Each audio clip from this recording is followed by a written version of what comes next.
자, 이번엔 세 가지 키워드로 시장을 들여다보는 마켓 트라이앵글 시간입니다. 도움을 쓰면 LS증권의 김윤정 선임연구원과 함께합니다. 안녕하십니까? 안녕하십니까. 자, 오늘의 첫 번째 키워드 바로 확인해 보도록 할게요. 첫 번째 키워드는 탄소 국경세입니다. 새해 첫날부터 지금 네. 중국과 유럽연합 네. 치열한 이 팽팽한 갈등 구도를 보이고 있습니다. 뭐 싸움닭 수준이 아닌가 이런 얘기들도 나오고 있는데 네. 유럽연합이 이제 탄소 국경세를 시행하다 보니까 중국 기업들이 직격탄을 맞게 될 것이다 이런 평가들도 나오고 있는 중이거든요. 해당 이슈는 어떻게 보고 계실까요? 일단은 탄소 국경세 CBAM이라고 하는데 이것들이 이제 기존의 EU 영내에 적용되던 탄소 배출권과 같은 이제 탄소 정책들이 영내 기업들에만 적용이 되다 보니까 어떻게 보면 역차별 우려가 있을 수 있고요. 네. 그렇다 보니까 이제 역외 국가들의 대해서 이제 거기 기업에서 수입품들에 대해서 매기는 것이 이제 CBAM 탄소 세제라고 볼 수가 있겠는데요. 아무래도 이제 무역 의존도가 EU의 무역 의존도가 중국 쪽으로 높다 보니까 가장 큰 타격을 입게 되는 국가 역시도 좀 중국이지 않겠나라고 말씀드릴 수가 있겠고 애초에 탄소 정책이기는 하지만 이제 무역 의존도가 너무 지나치게 높은 국가를 견제하기 위함이기도 해서 아무래도 중국을 좀 타깃으로 한 정책이 아니겠는가라는 평가가 나오고 있는 상황입니다. 중국 같은 경우는 일단 태양광이나 풍력과 같은 재생에너지 영역에서 뭐 가격 경쟁력을 기반으로 독보적인 입지를 확보를 하고 있기는 하지만 또 반면에 이제 그 화석연료 발전 비중도 여전히 높아서 탄소 배출량으로 따진다면은 이제 상품당 탄소 배출 강도가 점점 높아지고도 있는 상황이고 물론 이제 정책적으로 자고하는 있기는 하지만 EU의 기준을 만족하기에는 여전히 좀 높은 탄소 배출량을 가지고 있기 때문에 이번 CBAM 시행 시 아무래도 타격이 있을 수밖에 없지 않겠나라고 말씀드릴 수가 있을 것 같습니다. 그래서 현재 지금 EU ETS 탄소 배출권 선물 가격의 레벨을 고려를 했을 때 지금 계속 좀 꾸준하게 우상향하고 있는 단계이고 현재 지금 가격상으로 뭐 87유로에서 8유로 이 정도 선에서 움직이고 있는데 그런 상승 추세를 고려한다면 이제 중국산 철강에 대해서 철강 업계에 대해서 많게는 한 10%, 20%대 이상의 가격 상승도 좀 우려해 볼 수 있는 상황입니다. 네. 이렇다 보니까 중국도 지금 가만히 있지는 않고 있죠. 뭐 강력하게 좀 반발하고 있는 상황인데 네. 중국 당국 차원에서 좀 대응에 나서고 있지 않습니까? 맞습니다. 이제 중국도 좀 가만히 있지는 않을 것이고요. 중국 상무부 같은 경우는 이제 CBAM에 대해서 이전에도 이제 뭐 비판적인 의견이었는데 이제 네. 중국의 저탄소 성과를 이제 무시하고 있다 이렇게 비판을 하고 일방주의이다라고 발표를 하면서 이제 WTO에 제소하겠다라는 의견을 밝힌 상황이고요. 그러면서도 이제 좀 EU랑 협상을 진행할 의사를 보이고 있고 또 국내의 탄소 가격 중국 같은 경우 ETS 제도가 있기는 했었는데 지금 뭐 그렇게 단계적으로 봤을 때 잘 갖춰져 있다라고 보지는 못한 상황이기 때문에 그런 부분들을 작년부터 좀 재정비에 나서기 시작한 상황입니다. 그래서 또 EU에 있어서는 또 중국은 위협적이지만 또 한편으로는 중요한 무역 상대국이기도 해서 그렇죠. 당장 이제 무역 전쟁이나 뭐 미국이랑 중국과 같은 상황으로 전개가 되기보다는 EU와는 좀 그래도 협상을 이어나가서 CBAM 측면에서도 한 차례는 이제 좀 협상에 나서는 그런 모습들로 전개가 되지 않겠나라고 판단을 하고 있는 상황이고요. 그래서 뭐 지금 보시면은 작년 같은 경우 EU가 한 차례 좀 강도를 낮춘 부분도 있기는 합니다. CBAM 같은 경우는 이제 작년에 발표된 옴니버스 패키지를 통해서 한 차례 규제 강도가 좀 낮아졌다라고 말씀을 드릴 수가 있겠는데요. 연수입 50톤 이하의 이제 소규모 수입 업체에 대해서는 이 CBAM 부과 대상에서 좀 면제 조치를 합니다. 그래서 전체 부과 대상에서 약 한 90% 정도가 빠지게 되는 그런 효과가 나타나기도 했었거든요. 그런 부분을 고려를 한다면 이제 EU의 탄소 목표를 크게 저해하지 않는 범위 내에서는 협상 가능성 추가적으로도 또 열려 있다라고도 보고 있습니다. 네. 중국과 EU의 경우에는 그래도 뭐 협상의 여지가 좀 남아 있어 보이긴 하고요. 그런데 문제는 사실 이게 남일이 아니라는 네. 거죠. 우리 기업들 탄소 국경세 대비 좀 잘 돼 있다고 생각하세요? 어떻게 생각하시죠? 일단은 뭐 말씀해 주셨듯이 중국이 가장 큰 타격을 보겠지만 그 다음으로 타격을 보게 될 국가가 또 한편으로는 우리나라이기도 합니다. 그렇죠. 이제 철강 같은 경우 또 EU 쪽으로 나가는 비중이 적지 않고 하다 보니까 우리나라 역시도 이제 CBAM에 대응하기 위해서 뭐 제도 단으로나 기업 단으로 좀 여러 가지 노력을 기울이고 있는 상황이었는데요. 뭐 긍정적으로 본다면 중국보다는 그래도 우리나라가 CBAM에 대해서 대응도 잘 하고 있고, 뭐 ETS 제도나 이런 부분들도 중국에 대비해서는 그래도 우리나라가 10년 이상 제도를 운영해온 그런 경험들이 있기 때문에 CBAM에서 우리나라의 ETS로 비용 지출한 부분들은 상쇄를 받을 수가 있거든요. 그래서 그런 부분들은 좀 부담이 상대적으로는 적기 때문에 가격 상승 폭이나 이런 부분들이 중국보다는 낮다. 그런 측면에서 기대를 해본다면은 이제 우리나라 업체들이 중국이 기존에 가지고 있던 마켓 쉐어를 좀 가지고 올 수 있는 여력도 있지 않겠는가라고 볼 수는 있지만 일단 절대적으로 봤을 때 비용이 당분간은 좀 증가할 수 있을 거라는 점에서는 우리나라도 마찬가지의 리스크에 좀 직면해 있다고 모는 해석해 볼 수 있을 것 같습니다. 일단 기업단에서 포스코나 현대제철 같은 곳에서 뭐 탄소 데이터 시스템을 자체적으로 구축한다든지 하는 노력들을 기울이고 이제 선제적으로 대응을 하고 있는 상황인데요. 다만 이제 포스코에서 밝힌 바에 따르면 이제 뭐 수소환원 제철이라든지 이런 탄소 배출량을 큰 폭으로 감축시킬 수 있는 기술이 실질적으로 상용화되기까지 아직까지 좀 시일이 남아있는 상황이기 때문에 그때까지는 좀 비용 증가가 불가피하지 않겠는가라고 말씀드릴 수가 있겠고요. 참고로 말씀드리면 이제 포스코에서 이제 수소환원 제철 공정, 이제 하이렉스라고 하는 공정이 있는데 내부적으로 실증 설비를 가동할 수 있는 시점을 2028년으로 제시를 하고 있고 상용화 목표 시점을 2030년 정도로 제시를 하고 있기 때문에 아직까지는 조금 시일이 남았다라는 점은 부담으로 작용할 수 있겠습니다. 네. 그렇다면 앞서도 잠시 얘기해 주셨던 것 같은데 중국 쪽이 타격을 받게 된다면 우리 기업들이 그 파일을 좀 나눠 가질 수 있게 될까요? 그럴 가능성에 대해서도 좀 열어놓을 수 있을 것 같고요. 아무래도 이제 CBAM 시행 이후에는 이제 중국산 제품이 기존의 시장을 넓혀 나갔던 부분은 저가 경쟁력을 기준으로 이제 좀 넓혀 나갔었는데 그런 부분들이 일부 견제가 되고 그리고 CBAM 시행 이후 나타났던 변화 중에 하나는 아무래도 이제 고가 프리미엄 고부가 가치 제품들에 대한 프리미엄이 조금 더 붙고 그리고 저탄소 제품들이 좀 더 선호되는 양상이 나타나고 있습니다.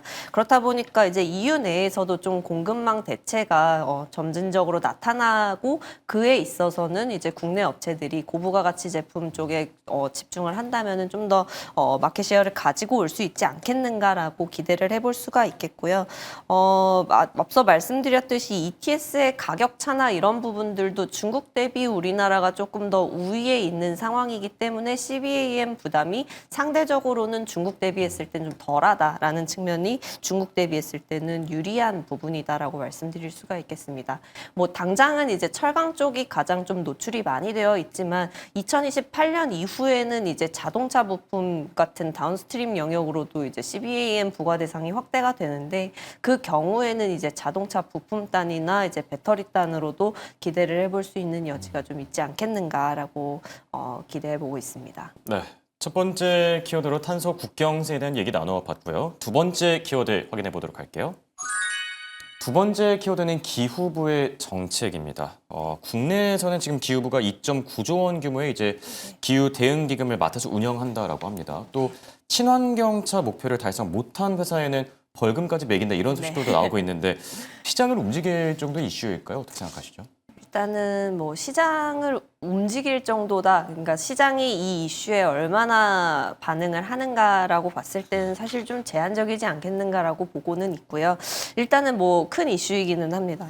이제 기후부의 자금 기존의 기재부로부터 자금을 좀 이관을 받아가지고 기후 에너지 재정과를 신설을 하고서 자체적으로 운영을 하면서 정책이랑 재정의 연계성을 좀 강화해 나가겠다라는 방침을 이제 펼치는 것이고요.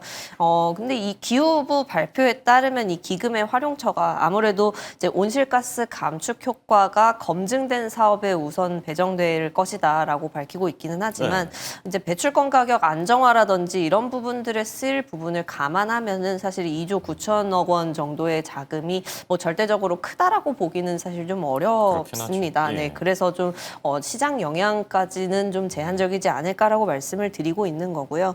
그리고 이제 친환경차 보급 비율 목표와 그걸 미달성했을 시에 이제 대당 부과되는 기여금 부담도 사실 지금 현재는 대당 150만 원으로 집계가 되고 있고 2028년부터는 또 이게 300만 원으로 늘어날 예정인데 일단은 지난해 판매된 신차 중에서 전기차 그리고 수소차가 차지하는 비중이 지금 현재로서는 15%가 채 되지 않는 비중으로 좀 전망이 되고 있는 상황입니다. 올해 목표가 28%였고 2030년까지 신차의 50%를 수소차와 전기차로 이제 메워야 되는데 상당히 좀 아직까지는 갭이 좀 큰 상황이다라고 말씀드릴 수가 있겠고요. 그래서 일각에서는 이 목표가 좀 다소 비현실적이고 기업 부담을 오히려 좀 가중하지 않겠나라는 비판이 좀 있는 상황인데 일단 네. 기후부의 설명은 뭐 보급 목표를 미달성했을 경우 이제 기업 간 실적 거래로 대체 가능하고 실제로 지금 2020년부터 부과가 되고 있는 이제 보급 목표제가 시행이 된 이후에 뭐 실제로 부과가 진행된 케이스가 없다라는 부분을 설명을 하고 있기는 합니다. 그래서 뭐 EV나 배터리 업체 같은 경우는 현재 주가 흐름에 영향을 미치고 있는 부분들이 국내 정책보다는 대부분 이제 뭐 환율이나 뭐 국내 증시에 대한 외국인 수급이나 혹은 네. 이제 글로벌 경쟁 상황에서 이제 국내가 뭐 유리하게 작용하는가, 불리하게 작용하는가 이런 부분들 수출 경기에 따라서 좀 오히려 움직이고 있는 상황이고요. 기후부 정책 수혜를 받을 수 있는 영역도 분명히 있기는 할 겁니다. 그래서 지금 현재로서는 보조금 확대 영역들이 좀 추후에 발표될 내용들이 아무래도 네. 주요하지 않을까라고 생각을 하고 있고 현재까지 나온 거는 이제 소형 EV나 뭐 전기 이륜차와 관련된 성능 개선에 대해서 보조금 정책들이 발표가 되어 있는 상황인데 그와 관련해서 이제 뭐 ESS라든지 뭐 관련해서 차량 정비와 관련된 소프트웨어 그런 부분들이 좀 주목해 볼 수 있을 것 같고 에너지 전환 목표도 충분히 시행될 수 있는 여력이 높은 상황이기 때문에 뭐 재생에너지라든지 ESS 전력 인프라와 관련된 부분들도 마찬가지로 좀 기대해 봄직한 영역이긴 합니다. 네. 중요한 이슈긴 하지만 또 시장에 미칠 영향 자체는 그렇게 크지는 않다라고 좀 네. 보고 계신 것 같고요. 그리고 AI에 필요한 에너지를 어떻게 충당하는가 이 부분도 상당히 중요할 듯한데 네. 아무래도 시장에서는 좀 원전 쪽으로 바라보고 있는 것 같죠? 네, 아무래도 뭐 제 생각에도 현재 에너지 믹스나 그리고 기술력, 발전 비용 이런 것들을 고려했을 때 현실적인 대안이 뭐 원전이지 않을까라고 여러 번 그렇긴 좀 하죠. 말씀드리고 있기는 합니다. 그래서 미국을 비롯해서 글로벌 주요국들 좀 AI 데이터 센터의 전력 수요 솔루션으로서 좀 원전을 채택을 하고 있는 게 좀 전반적인 트렌드로 자리를 잡고 있는 상황이고요. 뭐 글로벌 탈원전 기조를 애초에 일으켰었던 원인이 됐던 후쿠시마 사태가 이런 일본조차도 최근에는 좀 원전에 우호적으로 정책을 바꾸려는 모습들이 나타나고 있기도 합니다. 우리나라도 원전에 대한 스탠스가 정권에 따라서 계속 좀 변화해 왔었잖아요. 이제 문재인 정권 당시는 이제 탈원전 강력하게 좀 그렇죠. 주장해 왔었는데 윤석열 정권 들어서면서 이 부분이 폐기되고 좀 오히려 친원전 쪽으로 전환이 됐다가 이제 현재 이재명 정부에 들어서서는 그래도 좀 원전에 대한 입장이 문재인 정부 당시로 회귀하지 않고 이제 실용적으로 활용을 해나가겠다라는 부분에서 원전에 대한 스탠스가 기존의 윤석열 정권 당시보다는 후퇴했을 수 있지만 여전히 좀 활용을 해나가겠다라는 부분을 이제 피력을 하고 있습니다. 그래서 윤석열 정권이랑 비교하면은 투자 강도 자체는 좀 약화가 될 수 있겠지만 상대적으로 이제 재생에너지 투자를 확대하는 쪽으로 좀 기대를 해볼 수가 있겠고 원전도 시장이 앞서 우려했던 것에 대비했을 때는 탈원전으로 돌아선 게 아니다라는 점에서는 지속적으로 좀 기대감을 가져볼 만한 부분이고요. 그리고 수출에 대한 기대감 계속해서 가지고 가볼 수 있는 부분이다라고 말씀드릴 수가 있겠습니다. 원자력 발전이 왜 이제 솔루션이 되냐라는 부분을 설명을 드리면 이제 석탄화력 발전 대비했을 때 일단 탄소 배출량이 적고요. 그리고 발전 비용 면에서 봤을 때 재생에너지보다는 훨씬 저렴하기 때문입니다. 그래서 장기적으로는 재생에너지 발전 기술이나 인프라적인 역량들을 좀 앞세워 나가는 그런 투자가 이루어지겠지만 향후에는 그 중간 기간에는 결국에는 좀 원전을 활용할 수밖에 없는 상황이다라는 부분들을 설명을 드리고 있고요. 오늘 이제 기후부의 에너지 믹스 토론회 2차 회의가 열리고 관련해서 작년 말에 1차 회의가 있었는데 그때도 이제 재생에너지와 원전 간의 이제 뭐 믹스를 어떤 식으로 할 거냐에 따라서 설왕설래가 있었는데 오늘 역시도 비슷한 내용의 좀 논의가 이어지지 않을까 싶은데 재생에너지 투자 이어지는 거는 현재 정부의 기조임이 확실하고 원전 또한 이제 뭐 배제할 수 없는 선택지이다라는 부분을 좀 말씀을 드리고 싶습니다. 네. 양쪽의 균형점을 좀 잘 찾아가는 게 중요해 보일 듯 하고요. 자, 세 번째 키워드도 같이 보도록 할게요. 세 번째 키워드는 상법 개정안입니다. 국내 증시가 정말 무서운 속도로 질주하고 있죠. 네. 4,500선을 뚫어냈는데 3차 상법 개정안이 기폭제로 또 작용하게 될 수 있을까요? 일단은 사실 작년부터 논의를 계속 좀 이어왔었고 언론 보도도 충분히 되어 왔었기 때문에 이번 1월에 통과를 예고한 법안은 이제 그 자사주 소각 의무화 조항이 포함이 돼 있다라고 말씀을 드릴 수가 있겠고요. 물론 이제 작년부터 랠리를 이어왔고 지금도 뭐 어제 같은 경우 4,500포인트를 코스피가 좀 넘어서면서 계속해서 좀 빠른 상승을 보여주고 있기 때문에 정책이 여기서 더 부스트를 달아줄 것이다라고 말씀드리기는 뭐 사실 좀 조심스럽기는 합니다. 다만 이제 좀 긍정적으로 볼 수 있는 부분은 자사주 소각 의무화와 관련된 부분은 결국 이제 기업들이 의무적으로 시행해야 하는 그리고 이제 뭐 자본 개선이나 이제 주주환원 효과라든지 이런 부분들에 어쨌든 뭐 즉각적으로 나타날 수 있는 물론 1년 동안의 기간을 주기는 하지만 즉각적으로 나타날 수 있는 변화의 영역이기 때문에 조금 더 이제 직관적으로 개선되는 여력이 더 있다라고 보여지고 있고요. 사실 통과 가능성에 대해서는 뭐 이견이 거의 없는 상황이 그러니까 그 민주당 구성상 통과되지 않을 가능성에 대해서는 좀 낮게 보고 있는 상황이기 때문에 통과 가능성을 높게 본다라고 한다면은 이제 전반적인 증시 레벨에 기여하는 부분은 분명히 있을 것이다라고 말씀을 드리고 있습니다. 관련해서는 어디 쪽을 조금 더 지켜보는 게 좋을까요? 뭐 금융이나 지주사처럼 어디 쪽을 보는 게 좋을까요? 일단은 뭐 금융지수 쪽으로 지켜본다면 사실 뭐 작년에 이미 뭐 배당이랑 뭐 이렇게 자사주 매입소가 합산했던 이제 총 주주환원율이 50% 수준 근방까지 좀 확대가 된 상황이고요. 그리고 배당률보다는 이제 자사주 매입 소각 비중이 이제 최근 몇 년 동안 이렇게 증가하면서 총 주주환원율을 좀 높여왔던 흐름이 이어지고 있습니다. 앞서 처리됐던 배당소득 분리과세 역시도 이제 금융지주사들을 중심으로 한 고배당주들의 기대감을 자극할 수 있는 부분이고 자사주 소각 의무화 정책도 금융지주의 기업가치 제고에 활력을 더하는 효과가 있지 않을까라고 기대를 하고 있는 상황이고요. 다만 이제 좀 앞서서 말씀드렸듯이 총주주환원율을 개선시켰던 부분이 자사주 매입 소각 율이 좀 올라왔던 부분인지라 추가적으로 금융지주사들이 막 얼마나 막 많이 올리고 이런 부분들은 좀 제한될 수 있다라고 말씀을 드릴 수가 있을 것 같습니다. 다만 이제 업황 자체가 긍정적인 부분에서는 배당의 재원이나 주주환원의 재원이 늘어나기 때문에 그 부분을 기대를 해볼 수가 있을 것 같고요. 그래서 증시 호황에 힘입어서 브로커리지 수익 개선이 개선되는 증권 쪽의 성장 여력을 일단은 높게 보고 있고 은행도 마찬가지로 뭐 2026년에도 이제 가계대출 규제에 들어가면서 이제 한국의 금리나 기대감이 조금은 낮아진 상황인데 그러면서 한편으로 이제 NIM 전망치가 좀 긍정적인 경로로 기대가 되고 있어서 그런 부분들이 총주주환원율과 주주환원 양에 대해서 기대를 해볼 수 있는 부분이 아니겠는가 말씀드리고 있습니다. 네, 지금까지 NS증권의 김윤정 선임연구원과 함께했습니다. 대단히 고맙습니다.